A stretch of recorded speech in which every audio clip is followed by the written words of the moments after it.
The cutest girl in Wuthering Waves is out, and to our surprise, her builds are much more flexible than any other DPS out there. What's best for her, however? By the end of this video, you will know what echoes to build to make your Cartethyia strong.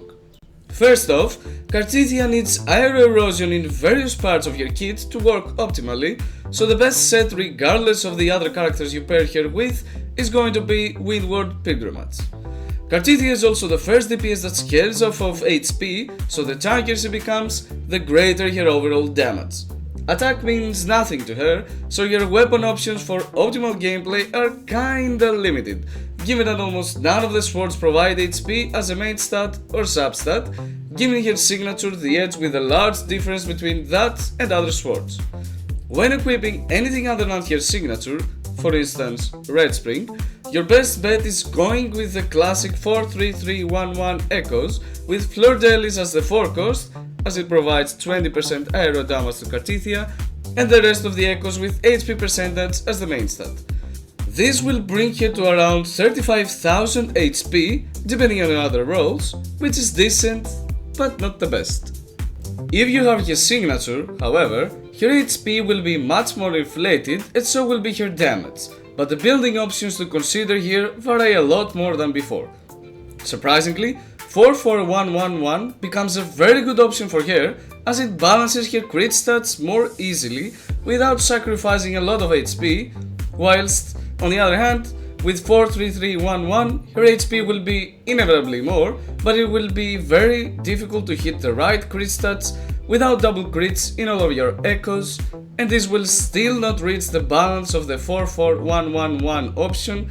Granted, we're talking about the same crit numbers across all 5 echoes in both cases. Now, let us compare the damage between both options so we can draw a line on which is actually better. In the example versus Memphis in Tower of Adversity ahead, I will use as close builds as possible for Cartethyia as well as the exact same team. Cartethyia, Aero Rover on Moonlit Clouds, and Hyakona on Gusts of Welkin. As you can see, 4-4-1-1-1 has 3k HP less than the 4-3-3-1-1 option, but better crit rate for the same crit damage. Both also have around the same basic attack damage bonus, so there's no other distinction between them, making them a comparable pair.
As you probably noticed in the fights before, in both occasions the fight was finished around at the same time, even though I messed up a little in the 4-3-3-1-1 example, so it doesn't look like there's a large difference here.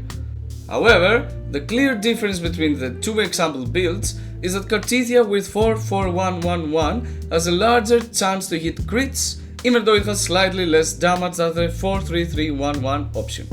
Therefore, 4-4-1-1-1 is more stable and relies less on luck than the 4-3-3-1-1 build for a very small difference in damage output.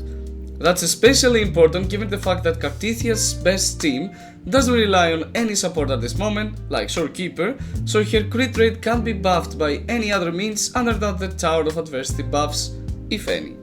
To sum up, 44111 build is slightly more flexible and easier to build, while still providing Cartethyia with the necessary stats to keep her damage at an incredible level, whereas, on the other hand, the 43311 is much more difficult to build and relies more on luck or other buffs to become better, and the difference will still not be large between the two options. If you want to squeeze out as much damage as you can, and you have many resources to burn for it, you can try out the 43311 option and hunt for the maximum number of crit stats with double crit stats across all echoes, of course, as well as other substats like basic attack and HP on those echoes. However, if you want to have a very good Cartethyia on your roster without tons of investment, 44111 is going to be your safest and easiest bet, and you still won't lose much. That's all for today. I hope I helped you make an informed decision so as not to waste many of your precious resources, given the many characters that will launch in the future as well. Next up, check out how Cartethyia clears the Hazard Tower in this round's Tower of Adversity with the most free-to-play team available to her.